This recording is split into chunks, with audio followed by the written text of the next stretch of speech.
মাগুরায় ৮ বছরের শিশু ধর্ষণ করলেন লম্পট হিটো। বিস্তারিত দেখুন ক্রাইম তালাশ ভিডিও প্রতিবেদনে। মাগুরায় ৮ বছরের শিশুকে ধর্ষণের অভিযোগ উঠেছে হিটু মিয়া নামের এক ব্যক্তির বিরুদ্ধে। আশঙ্কাজনক অবস্থায় বৃহস্পতিবার সকালে ওই শিশুকে মাগুরা সদর হাসপাতালে নেওয়া হয়। অবস্থা গুরুতর হওয়ায় তাকে উন্নত চিকিৎসার জন্য ফরিদপুর মেডিকেলে পাঠানো হয়। অভিযুক্ত হিটু মিয়াকে এলাকাবাসী আটক করে পুলিশের সোপর্দ করেছে। স্থানীয় একটি বিদ্যালয়ে ৩য় শ্রেণীতে লেখাপড়া করছে ধর্ষণের শিকার শিশুটি। কয়েকদিন আগে সে বোনের বাড়িতে বেড়াতে গিয়েছিল। বৃহস্পতিবার সকালে বড় বোনের শ্বশুর হিটু মিয়া তাকে একটি ঘরের মধ্যে নিয়ে ধর্ষণ করে। এ সময় শিশুটি মারাত্মক অসুস্থ হয়ে পড়ে। তার বড় বোন সহ স্থানীয়রা দ্রুত মাগুরা সদর হাসপাতালে নিয়ে আসে।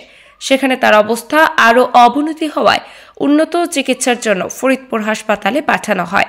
স্থানীয়রা জানান, হিটুর নামে এর আগেও একাধিক ধর্ষণের অভিযোগ রয়েছে।